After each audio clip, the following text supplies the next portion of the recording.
বাংলাদেশ সরকারি কর্ম কমিশনের পিএসসি আলোচিত প্রশ্নপত্র ফাঁসের ঘটনায় নাম জড়িয়েছে অনেকের। তাদের মধ্যে একজন লালমনিরহাটের আদিতমারী উপজেলা আওয়ামী লীগের সাবেক সহসভাপতি মিজানুর রহমান।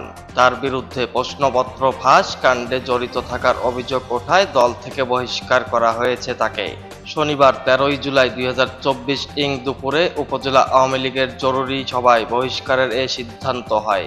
সভা শেষে উপজেলা আওয়ামী লীগের সভাপতি মোহাম্মদ আলী ও সাধারণ সম্পাদক রফিকুল আলম বিজ্ঞপ্তি দিয়ে এই সিদ্ধান্তের কথা জানিয়েছেন।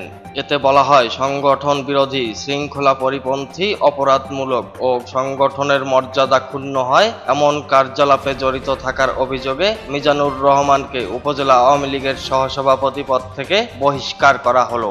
এ ব্যাপারে আদিতমারী উপজেলা আওয়ামী লীগের সভাপতি মোহাম্মদ আলী বলেন, পিএসসির প্রশ্নপত্র ফাঁসের ঘটনায় মিজানুর রহমানের নাম এসেছে, তাই তাকে দল থেকে বহিষ্কার করা হয়েছে। বহিষ্কৃত মিজান আদিতমারী উপজেলার মহিষখোসা ইউনিয়নের কুটিরপাড় গ্রামের মৃত আবু বক্কর সিদ্দিকের ছেলে। সরজমিনে স্থানীয়রা আপডেট টিভি লালমনিরহাট নিউজ টিমকে জানান, মিজানুর রহমানকে এলাকায় কেউ চিনত না। 2018 সালের পর থেকে স্থানীয় প্রশাসনের কর্মকর্তা ও আওয়ামী লীগের নেতাদের সাথে ওঠা বসা শুরু হয় তার। উপজেলার সরকারি ও দলীয় প্রোগ্রামে অংশ নিত সে। এতে অন্য সাধারণ মানুষের মতোই তাকে মনে হতো।